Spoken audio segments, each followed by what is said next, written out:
เตรียมตัวกราบพระทำวัดเช้าค่ะ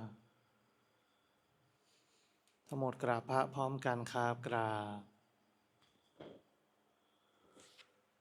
กราบกราบกราบบารมีธรรมพ่อแม่ครูบาอาจารย์ครับทั้งหมดกล่าวคำบูชาพระรัตนตรัยพร้อมกันครับอิมินาสการเรนะพุทธังอภิปูชยามะอิมินาสการเรนะธัมมังอภิปูชยามะอิมินาสการเรนะสังฆังอภิปูชยามะอะระหังสัมมา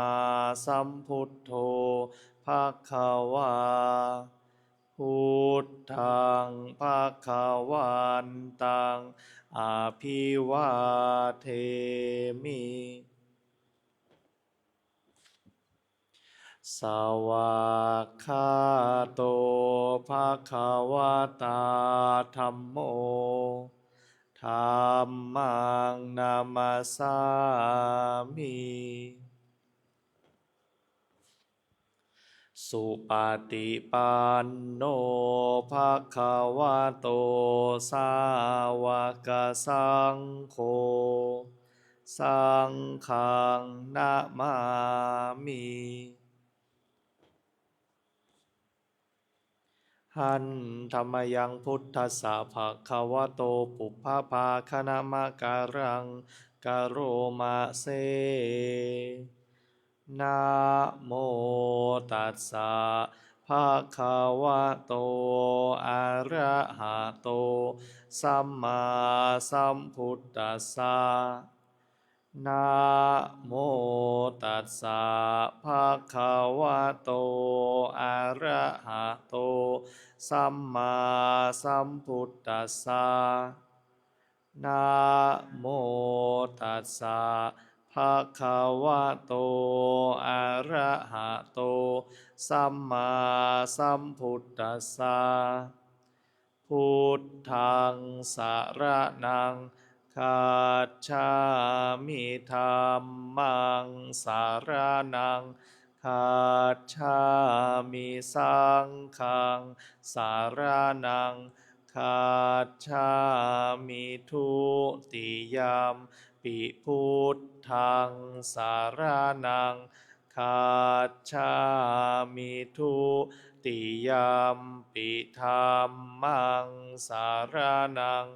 คัจฉามิทุติยมปิสังฆังสรณังคัจฉามิตติยมปิพุทธังสรณังคัจฉามิตติยมปิธัมมังสรณังคัจฉามิตติยมปิสังฆังสรณังคัจฉามิเปิดหนังสือหน้าที่12หันธัมมยังปฏิจจสมุปาทธัมเมสุอิทัปปัจจยตาทิธัมมปะทังพนามาเสอิทัภิกขเวอริยสาวโกปฏิจจสมุปปาทันเยวะสาธุกังโยนิโสมนสิกโรติภิกษุทางหลายอริยสาวกในธรรมวินัยนี้ย่อมกระทำไว้ในใจโดยแยบคายเป็นอย่างดีซึ่งปฏิจจสมุปบาทนั้นเทียว ดังนี้ว่าอิมัสสมิงสติอิทังโหติเมื่อสิ่งนี้มีสิ่งนี้ย่อมมีอิมัสสุปาทาอิทังอุปัชชติเพราะความเกิดขึ้นแห่งสิ่งนี้สิ่งนี้จึงเกิดขึ้นอิมัสสมิงอสติอิทังนะโหติเมื่อสิ่งนี้ไม่มีสิ่งนี้ย่อมไม่มีอิมัสสะนิโรธาอิทังนิรุชชติเพราะความดับไปแห่งสิ่งนี้สิ่งนี้จึงดับไปยะทิทังได้แก่สิ่งเหล่านี้คืออวิชชาปัจจยาสังขาราเพราะมีอวิชชาเป็นปัจจัยจึงมีสังขารทั้งหลายสังขาราปัจจยาวิญญาณังเพราะมีสังขารเป็นปัจจัยจึงมีวิญญาณวิญญาณปัจจยานามรูปังเพราะมีวิญญาณเป็นปัจจัย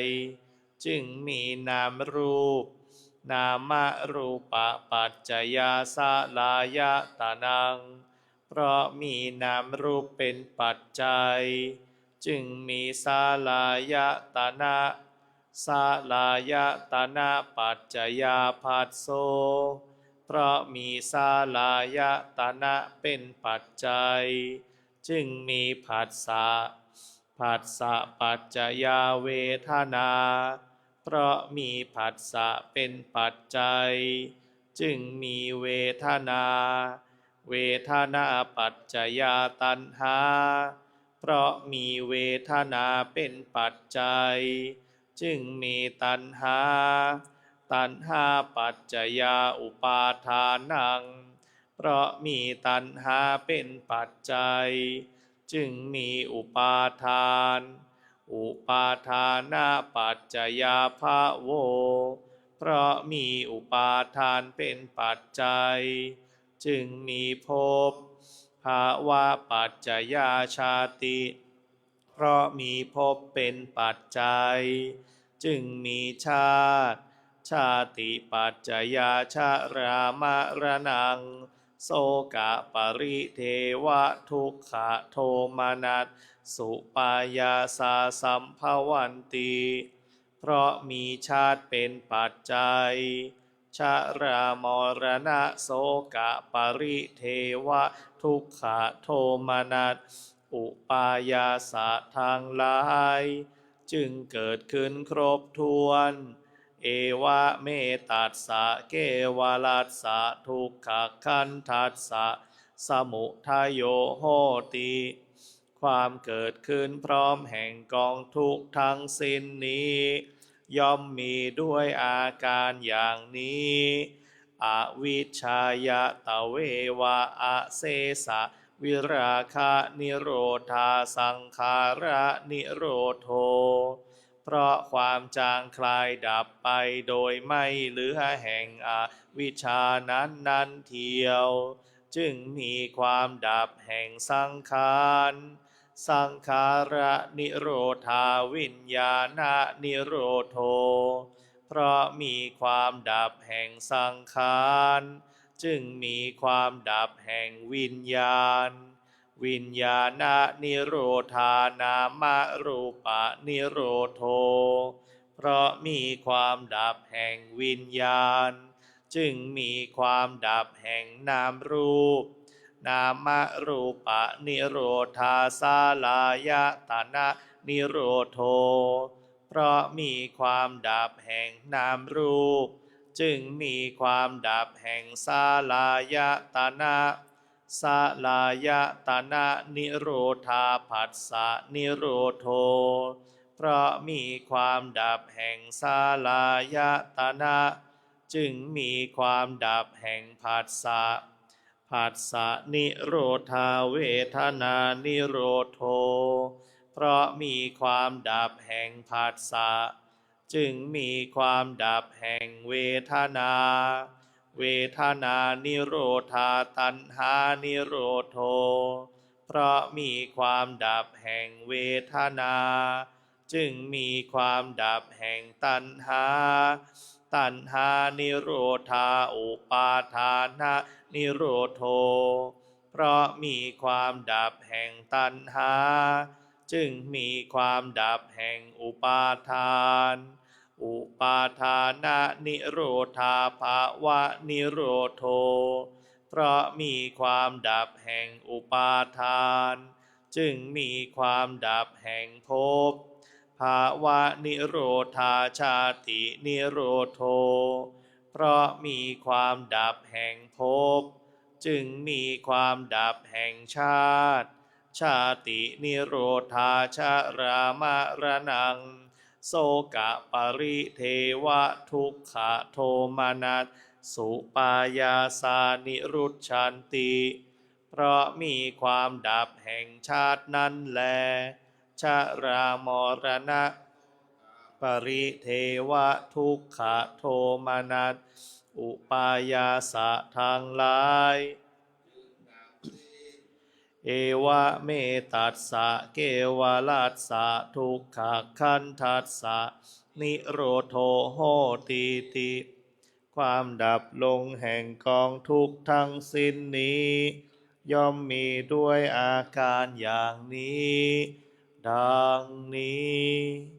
สำหรับการสวดมนต์สายแท้ทำในช่วงเช้าไว้แต่เพียงเท่านี้ลำดับต่อไปเราจะได้เปลี่ยนอิริยาบถเป็นการเดินจงกรมครับ